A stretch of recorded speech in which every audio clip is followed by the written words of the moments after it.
기도하겠습니다. 하나님 감사합니다. 큰 은혜로 우리가 이 자리에 모였습니다. 렘넌트 살리는 축복의 여정을 오늘도 그리고 내일도 그리고 앞으로도 계속해서 가게 하옵소서. 오직 성령으로 충만하게 하사 부족하고 무능한 우리 힘으로 할 수 없는 이 일을 하게 하옵소서. 예수 그리스도의 이름으로 기도합니다. 아멘. 시간이 워낙 늦었잖아요. 그래서 오늘은 진짜 좀 간단한 내용만 소통 드리고 마무리를 하려고 합니다. 열쇠는 현장에 있다. 이것을 오늘 우리는 확인해야 되겠습니다. 마음에 확정을 해야 되겠습니다. 사도행전 9장 11절에서 15절까지에 보면요. 잘 아는 내용이잖아요. 바울이 이제 돌아오는 장면. 핍박자 사울이 복음받고 돌아오는 그 장면인데 이걸 두고 하나님이 아나니아를 부르시죠. 주님이 아나니아를 부르신단 말이에요. 그래서 아나니아야 가서 직가로 가가지고 거기에 있는 다수 사람 사울을 찾아라.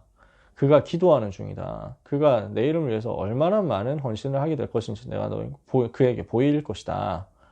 이러니까 아나니아가 얘기하죠. 주여, 제가 듣기로 그 사람이 다메섹에 있는 우리 예수 믿는 사람들을 잡으러 왔다고 하던데요. 그래서 우리를 잡아 가둘 권세를 받아가지고 왔던데요. 다른 데서 굉장히 많이 핍박했다는 소문도 제가 들었는데요. 이렇게 얘기합니다. 아나니아가. 맞는 말이잖아요. 근데 우리 주님 뭐라고 하시냐면 가라 그러신단 말이에요. 가라. 이 사람은 내 이름을 이방인과 임금들과 이스라엘 자손들에게 증거하기 위하여 택한 나의 그릇이라 이러신단 말이에요. 무슨 말이냐면 우리는 소문 듣고 판단을 해버릴 수 있거든요. 아나니아가 잘못했다기보다는 아나니아도 얼마나 기도하는 사람입니까? 하나님이 바울을 맡기시니까. 근데 아나니아도 일단 들어온 정보를 가지고 주저하잖아요. 걱정하잖아요. 근데 우리 주님 뭐라 하시냐면 현장으로 가라 이렇게 얘기하시는 거예요. 가서 확인해라 하시는 거예요. 우리는 무엇을 해야 되냐면 현장에 다 숨겨져 있기 때문에 찾아내야 됩니다. 갈급한 자가 숨겨져 있고 충성된 자가 숨겨져 있고 사명자가 숨겨져 있습니다. 이 사람들이 하나님이 다 예비해 놓으셨는데 근데 중요한 건 이 사람들이 숨겨져 있단 말이에요. 왜냐? 사기꾼들이 가져가면 안 되니까. 이단들이 가져가면 안 되니까. 숨겨져 있습니다. 근데 우리 가까이 있습니다. 굉장히 우리하고 가까이 있는 곳에 있습니다. 우리 바로 옆에 있습니다. 교회 안에 있단 말이에요. 이것을 현장 가는 사람에게 보이시는 것이죠. 이 중요한 팀들을 이런 예비된 숨어있는 사람들을 현장에 가는 사람에게 보여주시고 붙여주시는 것입니다. 하나님은 현장 운동을 원하십니다. 우리 다락방 운동의 스피릿이 현장 운동이란 말이에요. 그래서 증거 길게 되고 할 시간이 없잖아요. 노예라는 현장 속에서 요셉이 깨닫게 만드셨죠. 목동이라는 현장 속에서 하나님이 다윗에게 전도 운동할 수 있도록 훈련을 다 시키신 것입니다. 도단성 같은 현장을 엘리사는 순회하면서 전도 운동했습니다. 그러니까 7천 제자 찾은 거예요. 포로된 현장 속에서 하나님은 다니엘과 세 친구와 에스더, 모르드게 이런 중요한 서밋들을 다 세우셨다고요. 다 하나님이 현장에서. 이것을 제일 잘 알았던 바울이요. 회당으로 들어가죠. 서원으로 들어가죠. 저자로 들어갑니다. 시장으로 들어갔단 말이죠. 전부 뭡니까? 현장이거든요. 바울은 현장으로 파고들었어요. 이 사람을 하나님이 쓰실 수밖에 없는 거예요. 교사의 사명은 당연히 반드시 현장에 있습니다. 우리는 여기로 들어가야 됩니다. 그래서 전체를 빨리 순회를 해야 됩니다. 그러면서 우리는 맡겨진 한 사람에게 집중해야 됩니다. 전체를 순회해서 방문을 하고 그러면서 그 중에서 한 사람을 두고 또 집중해서 방문하고요. 빈 곳이 있잖아요. 우리 주변엔 너무 많거든요. 여기는 더욱 집중해줘야죠. 하나님이 언제 이 사람에게 역사하실지 모르니까요. 지금 우리 반 하나를 두고서도 이렇게 해야 된다니까요. 우리 반에 4명에서 6명 주어져 있습니다. 전체를 빨리 돌아야 돼요. 그러면서 제자 1명을 두고 진짜 집중해야 돼요. 그러면서 연락이 안 된다, 장기 결석자다, 더 집중해서 더 방문해야 돼요. 우리는 연락 안 된다 하지만 그러니까 아이하고 연락이 안 된다 하지만 부모님하고는 연락될 수 있거든요. 그래서 안 되면 우리가 찾아가서 부모님이라도 만나고 와야 돼요. 랩넌트를 못 만난다고 하더라도 부모님하고 만나가지고 기도라도 하고 와야 돼요. 저는 다락방 하면서 지금까지 수많은 사역 현장에서 바람을 맞아봤습니다. 랩넌트들 다락방 온다고 해놓고 까먹고 안 나오고요. 그래서 막 30분 동안 기다려도 막 연락도 안 되다가, 그래서 막 1시간 기다려가지고 계속 문자 보내죠. 계속 전화하죠. 답장 없거든요. 이랬다가 아, 쌤 죄송해요 이러면서 막요. 그러잖아요. 아, 진짜 너무 죄송해요. 전도사님 너무 죄송하다고 막. 아, 제가 깜빡 잠들었어요. 다 이런다니까. 요즘은 이제 줌으로 사역하니까 그게 별로 타격이 없어요. 줌으로 하니까. 옛날 현장 갈 때는 막 30분, 1시간 걸려가지고 갔잖아요. 가가지고 그 자리에 분명히 약속 시간 됐는데 뭐 사전에 연락했는데 온다고 해놓고 이제 안 나타나니까 노쇼. 이래가지고 앉아가지고 애꿎은 커피만 이제 그 커피 쿠폰만 자꾸 쌓여가는 것입니다. 이디야 커피 이런 데 들어가면요. 그래서 커피 하나 마실 때마다 올라가잖아요. 쿠폰만 그득하게 쌓이는 것이. 별로 마시지도 않는데 커피. 근데 그게 전도 운동이거든요.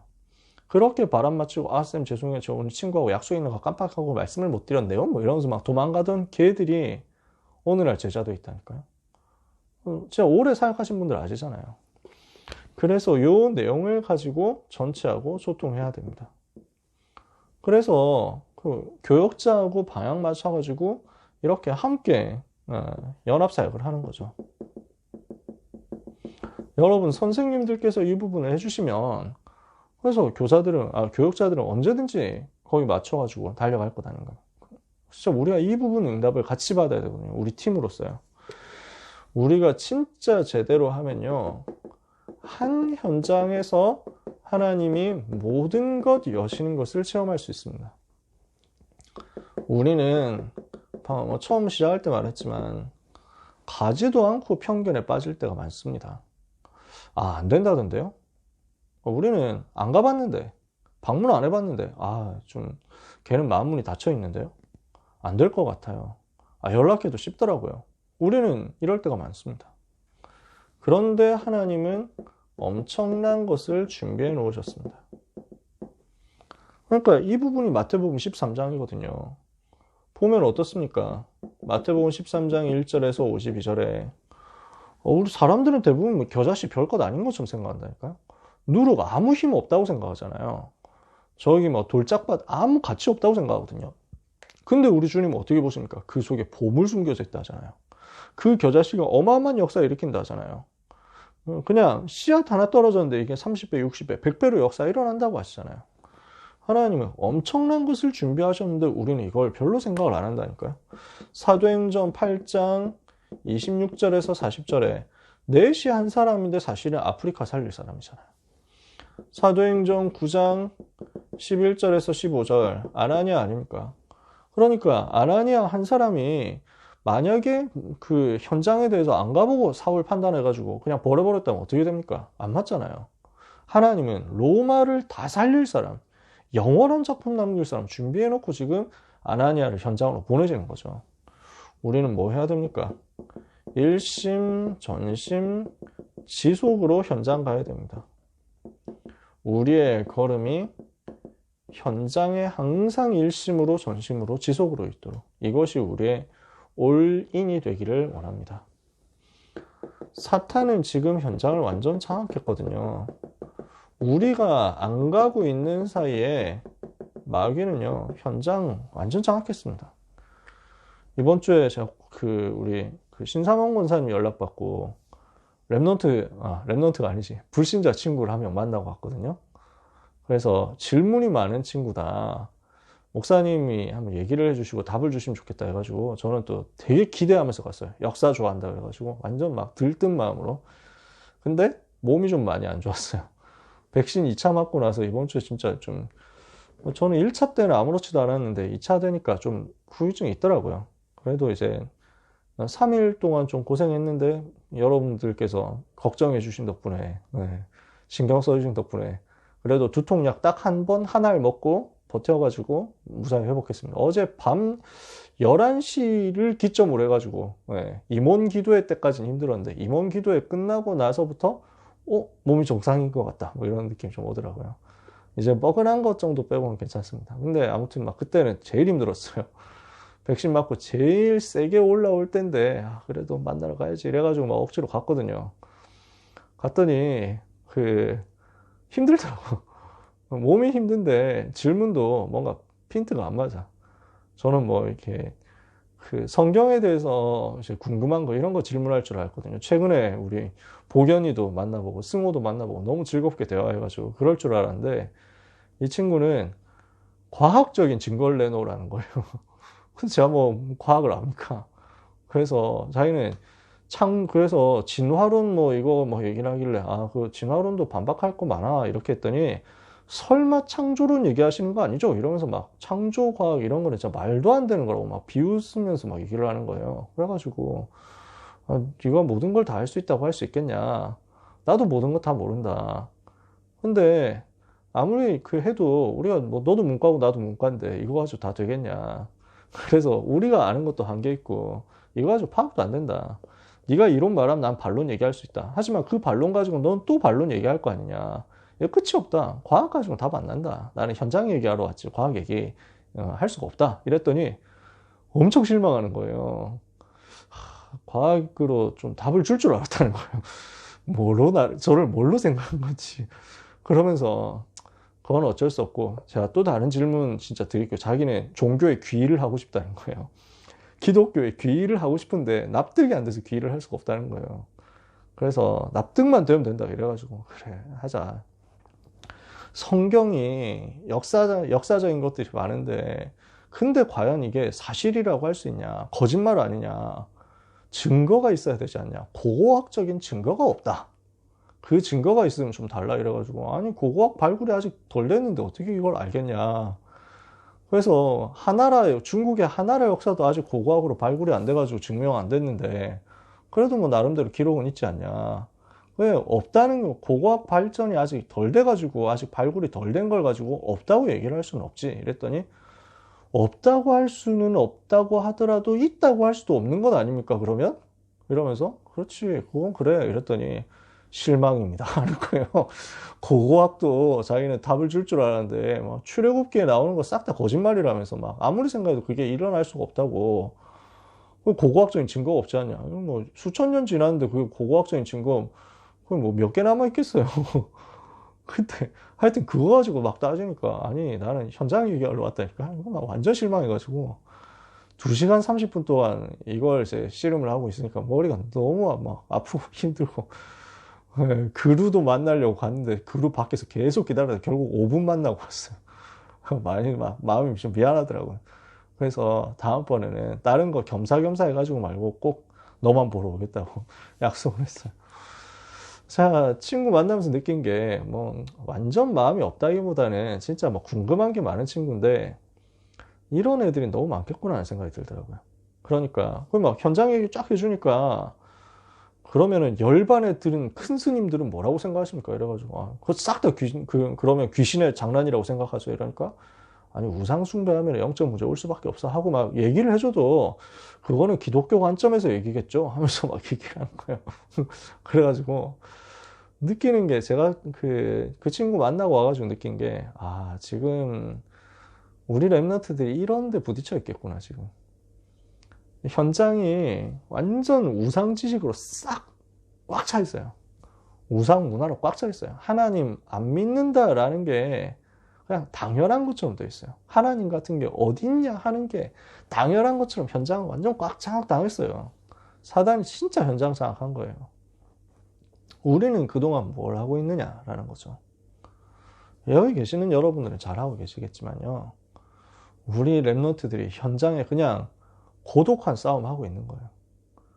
연구해봤다 하는 사람들, 공부해봤다 하는 사람들 전부 다 기독교 욕하고 비난하고 조롱하고 기독교가 말도 안 되는 허구다라는 것을 증명해낼 수 있다고 하는 그 내용들로 인터넷에 꽉 차 있는 그런 것들 있죠.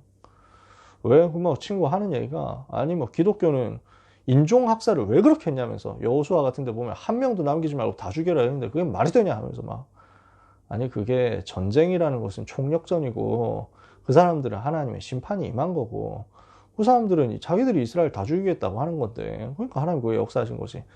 그래봐야 인종학살 아니냐. 뭐, 그러니까 이런 내용들이 쫙 퍼져가지고요, 현장에 있는 랩런트들이 얼마나 궁색하겠나 싶더라고요. 대답하기 너무 힘들겠다 이러는. 저는 교역자니까 얘기하면 대답을 할 수 있죠, 충분히. 그 친구가 수긍을 안 하지만 하건 안 하건 간에 저는 논리적 얘기를 할 수 있단 말이에요. 그래도 성경에 대해서 훈련도 받고 연구도 했으니까 랩런트들이 할 말이 없는 거예요. 진짜 너무 어려운 상황이에요. 사단이 현장을 장악한 시대에 랩런트들이 현장에 혼자 방치되어 있도록 할 수 없잖아요. 우리가 같이 싸워줘야 되거든요. 현장에서 같이 있어줘야 되거든요. 그래서 현장 장악한 사단과 하는 영적인 싸움은 무엇으로 하느냐? 기도로 하는 싸움이죠. 동시에 발로 하는 싸움이다. 이것을 우리는 명심해야 되겠습니다. 발로. 주님 뭐라고 하십니까? 사도행전 9장 15절에 가라! 라고 하시는 거예요. 가라! 이 사람은 이방인, 내 이름을 이방인과 임금들과 이스라엘 자손들에게 전하기 위하여 택한 나의 그릇이라. 우리 주님이 명령하시는 내용입니다. 그래서 내년 한 해 절대로 현장이 방치되지 않도록 하자. 우리의 목표입니다. 우리 랩런트들이 절대로 방치되지 않도록 하자. 2020년에 신방 캠프 진짜 우리가 제대로 해야 되겠습니다. 그러면서 1:1 다락방 정말 해야 되겠습니다. 반별 다락방도 하고 다 하겠지만요. 지역 다락방, 학교 다락방 하겠지만 여러분 선생님들께서는 꼭 이 부분 기도하면서 같이 사역자로서 인도받아 주셨으면 좋겠습니다. 많은 랩런트들이 고난당하고 있는 그 현장에 우리의 발걸음과 우리의 눈물이 함께 있게 되기를 정말로 예수님 이름으로